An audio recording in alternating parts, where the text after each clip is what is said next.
대한민국 국엑세스 분들을 모신 거는 유행거리가 아닙니다.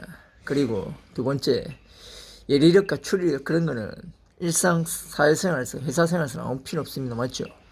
그냥 사회생활에서는 사일 일만 똑바로 하면 되고 관리자 지시만 따르면 되고 상하 분명만 지키면 됩니다. 율법만 그리고 규율만 지키면 된다고요. 근데 거기에 대한 철칙만 지키고 거기에 대한 일만 똑바로 하면 된다고요. 근데 사회라는 곳이 아닌 일상 사적일 때는 누구보다 촉각, 그 다음 감각, 오감 그런 것들이 발달되어 있는, 물론 고도의 훈련으로 그렇게 숙련된 가정으로 그렇게 몸에 배어 있지만 아마 모든 특수원들은 공감할 겁니다.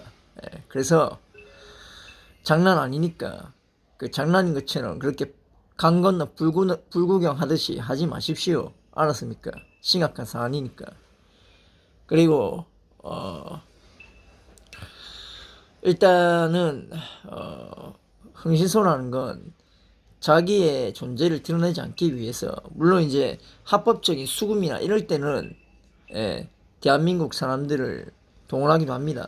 실제로 흥신소에 가는 사람들 중에 뭐 특수원들 출신들을 더 많이 소동하기도 하고, 돈 수당만 어차피 좀 돈이 급전이 필요해갖고 그런 걸 이력을 바탕으로 하는 사람도 있습니다. 합법적인 때는 그런 특수원들도 고용하고 씁니다. 근데 이런 사례 같은 건 알다시피 영화에서 나오는 거는 다 영화 소재거리가 실존을 실화를 바탕으로 한 모티브이기 때문에, 그렇기 때문에 조선족이면 이제 중국에 태어났는데 버려진 아이들이죠. 차이나타운 같은 데서 호적이 없는, 예전에 김혜수 주연의, 그리고 김고은 주연의 김고은 씨가 이제 이름을 이제 연기에 그런 재능을 알린 영화가 차이나타운이죠. 그 영화를 보시면 아시겠지만 그런 킬러 조직으로 길려진다고요. 어차피 걔들은 누구한테 보호를 받지 않으면 살 수 없는 존재고, 그리고 자기 이름 호적조차가 없기 때문에 집을 가질 수가 없어요. 무슨 말인지 알겠죠? 호적이 없기 때문에 집을 가질 수가 없어요. 대한민국 나라는 사람이 태어나지 않는 호적이 없는 사람한테 대한민국 등본이라는 등기부 등본을 주지 않습니다. 그런 것도 다 알고 있고요. 제가 보기보다 겉으로 볼 때는 뭐 좀 띠리하게 볼 수 있어요. 사람이란 건 사람이 보는 관점에 따라서 자기가 보고 싶은 대로, 자기가 판단하고 싶은 대로 주관대로 말하는 게 사람이니까 그럴 수 있어요. 근데 저는 고도의 숙련이 돼 있는 그런 전문적인 그런 남자고, 그런 사나이고, 그런 부분에서는 뛰어납니다. 특출나요. 그렇기 때문에 국엑세스 분들한테도 인정받았고, 또 그 총기를 관리하고 지킨다는 게 목숨을 거는 거예요. 자기 목숨을 걸고 외부인도 통제해야 되지만, 외부인 중에 진짜 껄렁껄렁한 육수국밥 돼지충 있죠. 그런 놈들 오면 제지도 하고 제압도 하고 싸우기도 합니다. 실제로 무력으로 싸우기도 해요. 이제 저는 싸우진 않았고 그냥 그 앞에서 무술 시험만 좀 보여드릴 때만 좀 쫄더라고요. 근데 그거는 뭐 그쪽에서는 가능한 거고, 여기는 사회라는 곳이고, 그리고 개인적인 제 집의 공간이란 곳이고, 모르잖아요. 그렇다고 대한민국이라는 나라가 아무런 증거 정황 없이 사람을 몰아세울 수 있는 나라도 아니고, 그렇게 됐을 때는 무고죄로 무고죄는 실형까지 갑니다. 실형까지 받을 수 있기 때문에 행동 거짓 조심해야 되는 부분이고, 아무튼 지금 좀 심각한 상황입니다. 그리고 일단은 이제 제가 영상으로 간절하게 그렇게 어필했기 때문에 좀 뭔가 생각할 시간이 있을 겁니다. 흥신소 그 사장 입장에서도 뭔가 자기가 잘못 판단했다 생각하며 거둘 수도 있을 거예요. 일단은 박모모 사단 패거리가 그런 수작 짓거리 한 것 같은데, 그러니까 제가 말했잖아요.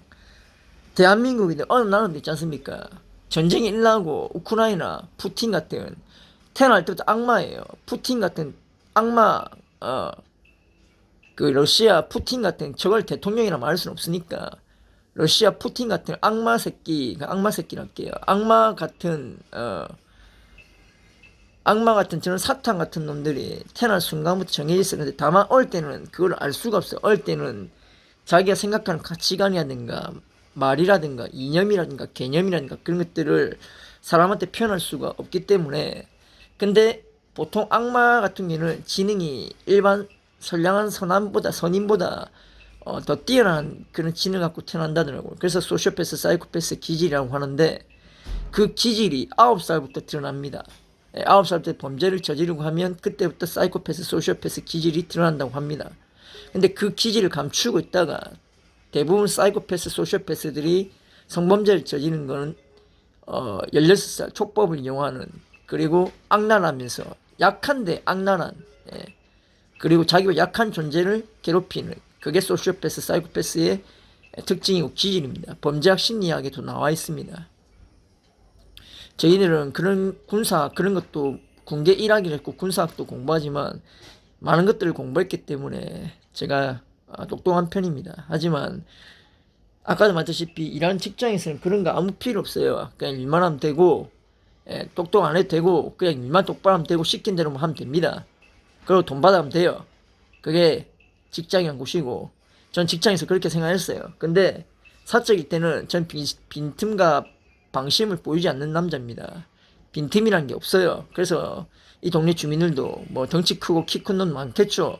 그런 놈들도 저한테 함부로 안 해요. 저한테 잘못했다 두드말까봐. 근데 흥신소라는 개념은 좀 틀립니다. 저도 무서워요. 제 목숨도 두세 개가 아니죠. 게임처럼 뭐 이렇게 연결해갖고 뭐 게임처럼 목숨이 두 개, 세 개 부활되는 거 아니죠. 하나의 목숨 때문에 무서운 겁니다. 여기까지만 할 테니까 심각성을 좀 알았으면 장난을 치지 마십시오. 그냥 지키만 보십시오. 일단 마지막 흥신소사님 여기서 그만두십시오.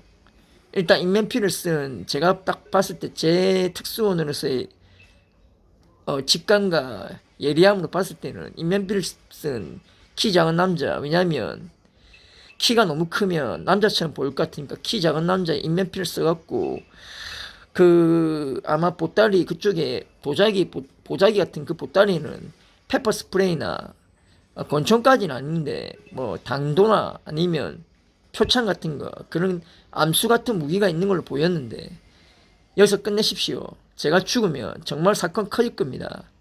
저는 대한민국 정말 명예 있는 놈입니다. 악플러들이 500만 명이지만 대한민국 5천만 명이지 악플러가 500만 명이지만 그래도 제가 죽으면 제 찐팬들도 정말 또 저를 나는 뒤에서 응원했던 사람들도 그리고 저기 동부지검의 검사장님 있죠. 그런 사람도 제 편이라 했는데 감당할 수 있겠습니까? 여기까지 멈추십시오. 이상입니다. 동부지검 검사장님 제가 죽게 되면 대한민국의 모든 흥신소는 다 용의자로 체포해 주시면 됩니다. 이상입니다.